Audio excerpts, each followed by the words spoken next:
What is up, guys? Welcome back to the Kick-Ass Podcast. We are back here today to take a look at AEW Dynamite from this past Wednesday and to also take a look at TNA Slammiversary. I don't believe I've ever done a TNA either review or prediction show in the past year officially on the show. I know I've obviously referenced them and things that are going on from them, talent, stuff like that, but never an actual, I guess, segment, if you want to call it that, devoted straight to them. And they've respectfully, have built some momentum behind them. I know I did. It wasn't a review show, but I know I mentioned when Scott D'Amore was released from TNA or Impact Wrestling at the time when they were transitioning back to TNA. I think towards the end of last year. I know I definitely did a segment on that, just kind of discussing the surprise, at least in my opinion, or in a lot of people's opinions, with that move there, and it doesn't look like they ever reneged on that and did anything with that to bring it back after the talent sent a very well written letter, in my opinion. So yeah, that's unfortunate, but I have just really been noticing TNA a lot more, and like I mentioned on a previous show, I have a new package with Sling TV, so I was able to get, I think it's Access TV included on my channel, or my package rather. So I've been able to check them out a little bit. So I wanted to give them a little bit of time today. So and I may even end up breaking up this stream or this recording here, depending on how long I go, because obviously, if you've listened to me before, I'm long-winded. But I'm going to try to break it up just in case it's a little bit more easier to digest, or if you don't really care about TNA or AEW or vice versa, you don't have to watch the whole thing. So with that being said, I'll start off with TNA just because I don't think I'll spend too much time on that. But before we continue, rather, as always, I want to say thank you if you're checking out the show here on YouTube.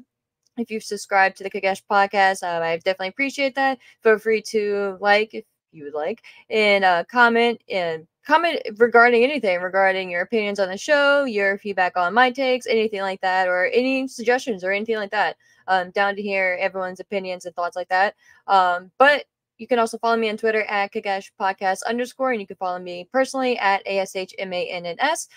Yeah, with that good stuff out of the way, I'm gonna dive right into it. Because like I said, I try not to make these things too long, but you guys know me, or if not know me, will be getting to know me.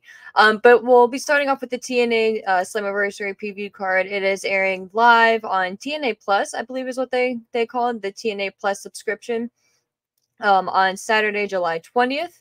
It is airing from Montreal, I believe, if I'm not mistaken. Yes, Montreal, Quebec, Canada, for the first time since 2011, with its 20th Slammiversary, which shout out and props to them. There's a lot of jokes out there, or maybe more so back in the day, a few years ago. It was like the TNA LOL type shit.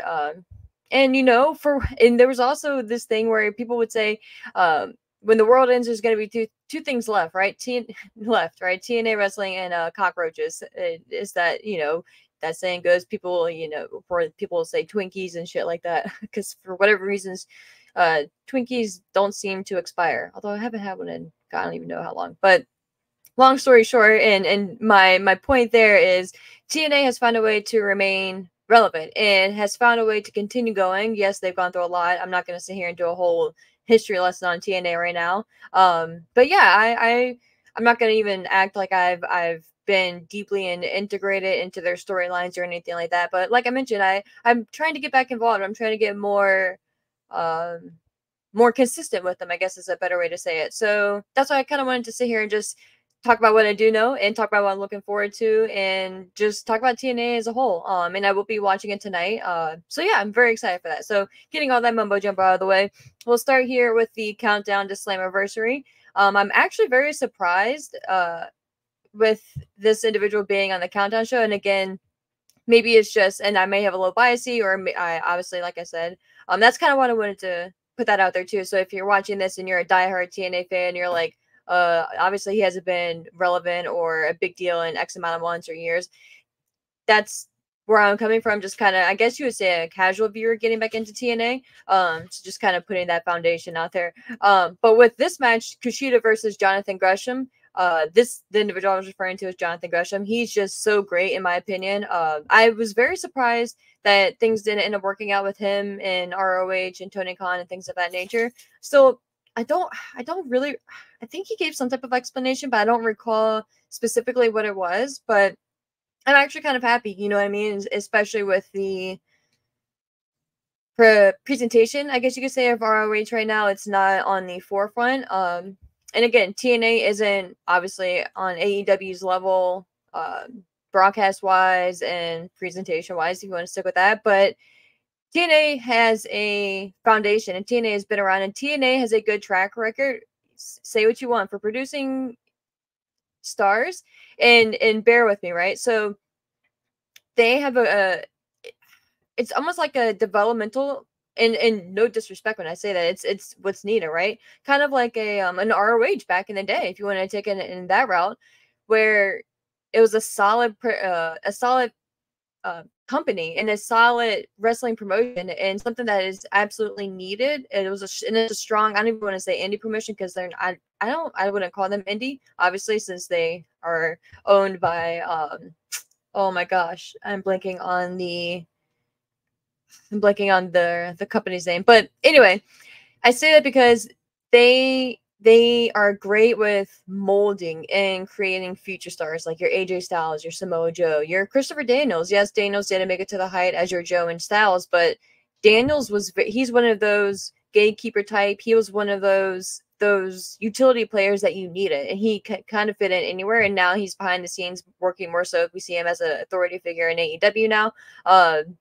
But yeah, like they for in a good fallback for your wrestlers, say what you want, but like back in the day, your Kurt Angles, your Jeff Hardys, and yes, a lot of them didn't go the route that we would have hoped, and there's a lot of backstage politics, especially in like the 2009, 10, 11 era.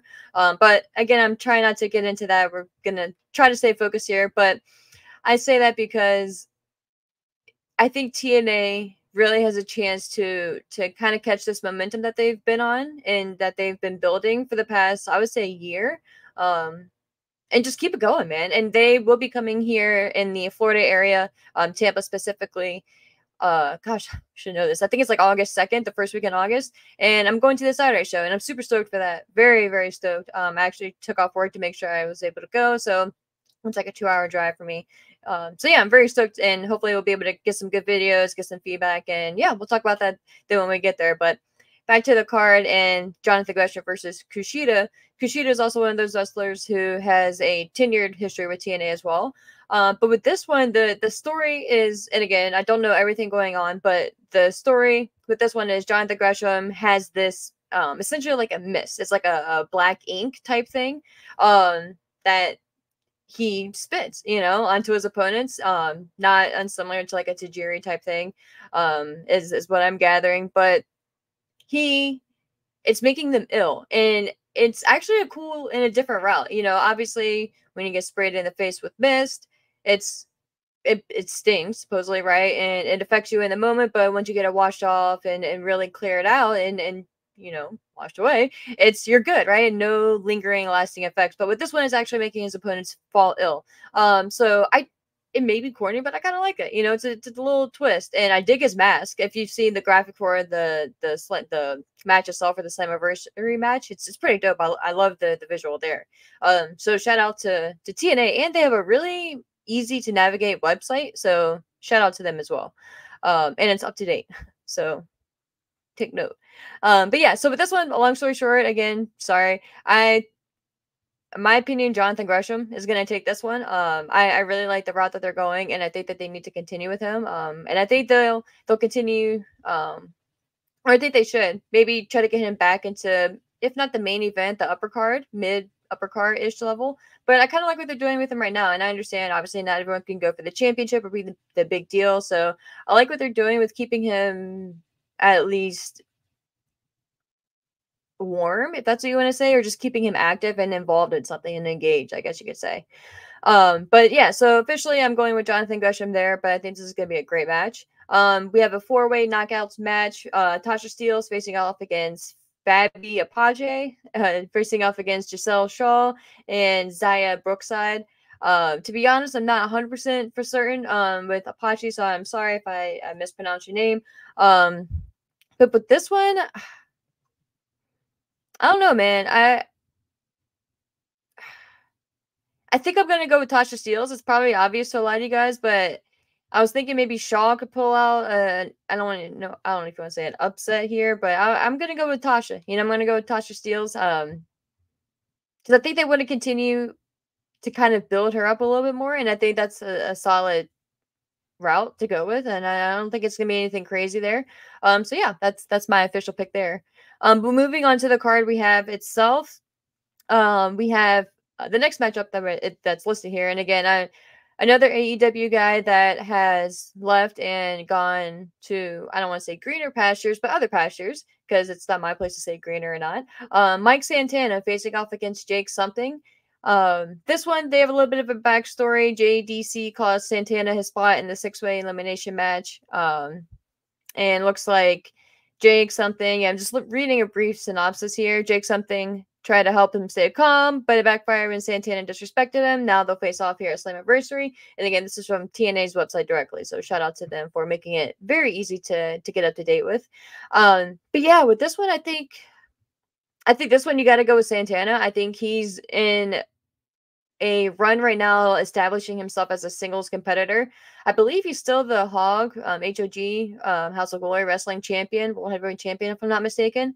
So I like it. You know, I like the fact that he bet on himself. He broke away first from his tag team in his comfort zone, really, and was like, you know what, I'm betting on myself. It's now or never. Now's the time. And not only did he do that, he completely left the company that he had been in for what, 3-4 years. And he was like, you know, like I see myself doing more, and I see myself being focused on more and just being more integrated in a more prominent role in the card. And here he is. And Jake something has always been someone that that name has just always been out there. First of all, it's a catchy name, you know, Jake something, like it, ironically enough, but he's just always been one of those guys that his name has been out there. But with this one, I'm going with Santana. I think you want to keep momentum. I guess that's the word of the day. And we're not even talking about WWE. You want to keep things going with him, and I think that it's the right thing to do. But yeah, my money's on Santana there. Continuing on, we have Matt Hardy, again, another AEW, I don't want to say star, but wrestler that left and went back to TNA. We have Matt Hardy facing off against JDC. Their synopsis here: JDC has transformed into a menacing force, becoming a hitman for the system. Not only did he cost Mike Santana his spot in the 6-way elimination match at Slammiversary, but he also led the assault on Jeff Hardy, my babes, on TNA Impact. Jeff Hardy has always been my favorite. In case you're new here, he's just, I could go on and on about him all day. It was later revealed that he had also attacked Rebby Hardy, Matt Hardy's wife. Now Matt Hardy seeks revenge for his brother and wife at Slammiversary. With this one, I'm going, maybe I should go JDC, but I'm going with Matt. I think it probably should be JDC, but I'm going with Matt on this one. And it looks like he has obviously been, or he did rather. I don't know why I'm blanking on the word I wanted to go, but he brought back Broken Matt, right? He is now broken again. So that's going to be fun. And I hope Matt and the Hardys are going to be at the show in Tampa, because I think personally that would be super fucking dope, and I have pretty decent seats, and they're really cheap too, guys. So if TNA is in your area, like, just go. It was like 10, 15, $20. And I think, like, even if you wanted to get like front row, it was like, I don't think any ticket was more than $50. So I would definitely check it out if they're in your area and you can make it there, because it's wrestling, and it's fun to support wrestling too, guys. So just, you know, if you can. And I know, like, it's a fucking inflation and the world is literally crazy right now, but so be safe whatever you do, wherever you go. But yeah, if you can afford it, just treat yourself and enjoy your time.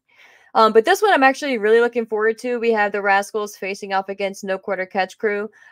This one, the story here is the Rascals reunion after, I think they said, 4 years. We saw them on NXT. If you watch them, I think it was 2 weeks ago. Wesley was in the ring about to give a promo, and then Trey Miguel and oh my gosh, why am I blanking on his name? Oh my gosh, it's gonna drive me nuts because I follow him on Twitter. Oh my gosh, this is driving me nuts. And it's not one of those that I will even. Zachary Wentz, yes. I almost said, cause I knew his name was Wentz, but I didn't want to say Pete Wentz. Oh my gosh, that drives me nuts. And this is why you need someone here, you know, because like you guys listening and watching this, you're like, fucking Zachary Wentz, duh. And I can't hear you guys. But that's why I need someone to talk to sometimes too, you know, to be like, duh, dumb bitch, it's Zachary Wentz. But yeah, so the story here is the Rascals reuniting. I love them as a trio.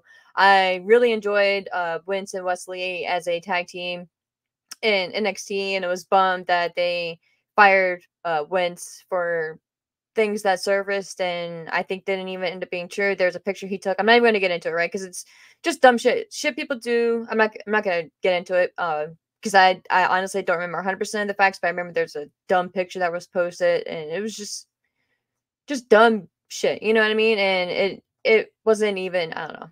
I'm not going to get into it, like I said, but I'm happy that everyone has moved on and he has been able to get back into wrestling. And obviously, I know that's way old news now, but they're reuniting and them getting back together. Just especially seeing the two of them on NXT a couple weeks ago, which is like, man, like I wish he was still. I'm happy that we have this moment now, but they could have been kicking ass in NXT. They most likely possibly would have been on as backwards as that is, made it to the main roster at this point as a tag team. But maybe it's a good thing that, you know, everything happens for a reason, in my opinion. I'm someone who believes that, even if it's very hard to find the reason at the time. But I think that they're right where they need to be at this point, and especially with the partnership between TNA and maybe not partnership, but the working relationship between TNA and WWE right now, it's fun to see stuff like this.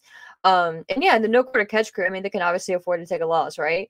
But yeah, this one, going with the Rascals, to me, it's a kind of like a no brainer. But I think this match is just going to be just really fun, just really fast paced, and just really fun, and it's going to be emotional too. I'm sure the guys are going to be just really hit in the feels, right? Having that first match back.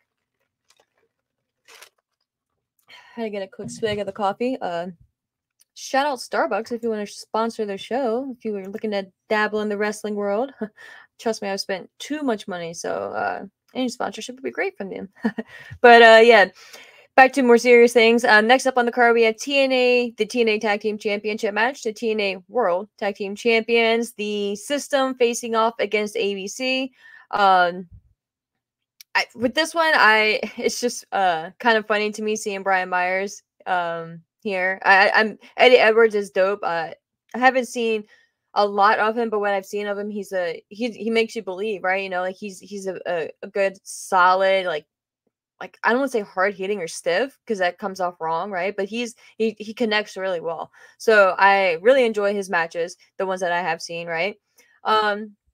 But yeah, I mean, I don't think that now is the time that they're gonna lose the championships. I could be wrong, and like I said, maybe this is one of those where if I was more engulfed for the past few months, building up to this, I maybe would have had a different perspective. But I see a retention here, for the tag team champions rather than the System going forward.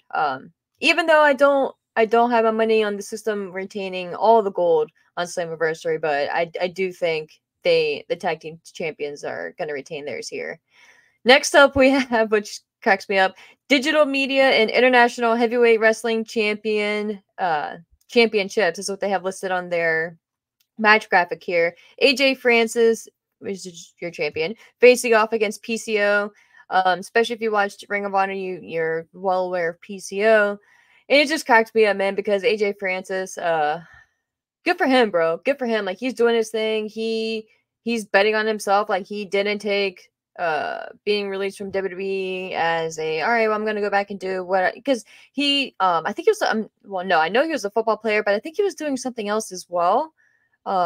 He's a rapper, obviously, you know, he does music, his own thing. So he obviously it's kind of like a Swerve, you know, he has his hands in a lot of different baskets, so he's kind of multi-talented, I guess you would say, in that regard, or yeah, just depending on your taste.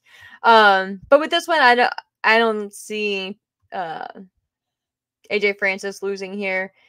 Again, I could be wrong, but I think Francis is going to retain, and yeah, they're just I don't know what's next for PCO after this, but I think Francis is going to keep the title here, and I think he's going to show up in NXT soon. I wouldn't be too surprised with that. Next up, we have what could be a very, like a show stealer, one of those matches that where you don't really, you're like, oh wow, like it's a sleeper, I guess. I will just keep it with that. Your X Division Championship match. Your champion Mustafa Ali facing off against Speedball Mike Bailey. And with this one, long story short, this one, obviously the story is we're in his home country, right? In Montreal. Ali gave him the match, but he didn't want to commit to it. He was like, no, you got to earn it. So Speedball went in. Sorry, I lost my shoe there.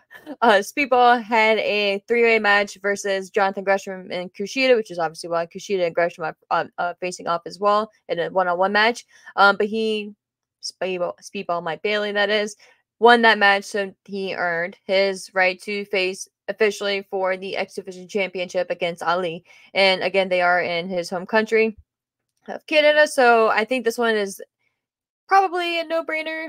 Or I don't say probably, but a no-brainer to me, but probably maybe a little bit more 50-50, 60-40. Again, if you're fully immersed. But I love Mustafa Ali. I bought one of his shirts years ago from Pro Wrestling Tees when he was doing that I forget what it was, but it was like Nightmares or Dreams too. I think that's what my shirt is or something like that. So I've always supported him. I'm a big fan of his. But I think this one, it's all the stars are aligning for a Mike Bailey win. I think this is going to be his second reign. If he does obviously win as X Division champion. And yeah, I think that'd be pretty cool. And I think it'll be a nice moment. The next matchup we have here is our TNA Knockouts World Championship match. Jordan Grace, your champion, facing off against Ash by Elegance. I like what they did. I think it was either last week or the week before. I think it was last. I don't know, but Ash by Elegance, which is just an interesting name. She was like watching. She was watching Jordan Grace's match, and they showed her.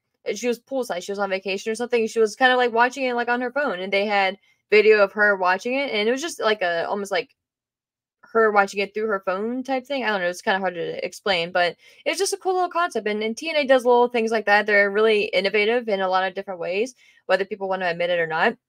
So I just little things like that. I thought it was pretty cool. And nothing crazy, but it was just fun. Do I see Ash Elegance winning here? Absolutely not. Jordan Grace is retaining here. All the focus and hype is behind Jordan Grace right now, and I don't see why you would want to derail that. So keeping it on Grace. I think once we get closer to the end of the year, that may change, but because with their contract being up and everything like that, but I don't see that happening right now. We still have a few months until then. But that leads us to our main event. We have a 6-way elimination match for the TNA World Heavyweight Championship. Obviously your champion going into it is Moose, facing off against Josh Alexander, obviously from Canada, so hometown guy, versus Frankie Kazarian versus I'm gonna say Moose again. Versus Nick Nemeth, the former Dolph Ziggler, of course Joe Hendry, and Steve Macklin. This one, to me, the story, and it's kind of like a long story short with this one, the hype, the momentum, again, that word, sorry guys, but the hype is behind Joe Hendry, and a lot of times you don't want to just make a drastic move or make a knee-jerk reaction just to jump on a train, right? Because you don't know how long that train is going to go for. But I think this is one of the situations where you do need to strike while the iron is hot, and I think you do need to pull the trigger. And I don't see anything negative that could come out of it. I think, especially with it being an elimination match, I think you can go one or two routes. I think you can have Hendry have a really dominant performance. Not saying have him go in there and look like a killer, obviously, because that's not his character, But I think you can have him pick up maybe 2 or 3 eliminations, whether he is directly involved or he directly caused that pinfall, or it was like a double team and he picked up the victory or whatever it is. And again, not a shiesty route or he stole the victory or anything like that, keeping him true to his character. But I think you want him to have a good performance here. And I think that's a route you can go. Or obviously you can have him start out, well, obviously it's not like a elimination chamber match, but you can have him look pretty dominant or pretty strong starting off, and then have him disappear and then kind of come in towards the end and just not really be as big of a factor. But I don't think that you want to do that in this situation. I think you want to first capitalize on the popularity and the love that fans are having for him. They're gonna scream or not scream, but they're gonna sing along to his entrance. And I think they have like 4,000 fans. It was a sold out venue for them, which is very exciting. So it's gonna sound and look great. So I think you want to capitalize on that. I think yes, you could easily retain, or even if you want to go Josh Alexander, pick up the victory here for that moment. But I just think with everything behind Joe Hendry right now, especially with him going over to NXT and being a figure on the NXT show for the past few weeks, I think that's great publicity and great presentation for publicity for your brand and for your champion, that your newly crowned champion, Joe Hendry, who is my official pick and my official prediction here, he is going to take your title over to NXT, get more attention, get more eyes on the champion, and then make, because the thing with Joe Hendry is it's one of those groundswell, those fan generated support things, right? Like when his song hit the charts, the fans pushed it all the way to, I think it was like #1 in the UK. So you want to keep going with that. And I don't think it's unbelievable that he could be a heavyweight champion. I think this is exactly the time to do it. I think, again, this is the perfect moment, especially with the working relationship that WWE and TNA are having with each other. You don't want to have his first promo or his first appearance on NXT. You want to have that on TNA. So you want to have that on your weekly TV show to get that focus and get that first engagement there. But then you can have someone possibly from NXT come out and interrupt him, or once he's finished his speech, have him lay out an open challenge, and then have like a video package if someone can't make it there from NXT, or something like that. Or have him say, you know what, I'm going to be a defending champion. I'm going to take my title to any show that I want to go to, or something to that effect. And then the week after that, next thing you know, he shows up on TNA, and he shows up on NXT. So I think there's a lot you can do with it. Almost like the route where back in 2011 when CM Punk won, right? And he wanted to take the WWE title and take it to ROH and just do whatever the fuck he wanted to do with it. You can do that here, but not in the route of a fuck you TNA like Punk was doing to fuck you Vince and fuck you WWE at that point. It's he's taking the ball and he's taking it to all these other courts and all these other leagues, and he's like, hey, let's play ball type thing. You know what I mean? And I think that's great. And I think that's exactly what you would want as a champion. And we can get into how long he should hold the title and things like that if and when it does happen, but that's kind of where I'm coming from in my prediction with it. So again, I'm gonna slice this video up. So I don't believe, yeah, I was gonna say I believe, yeah.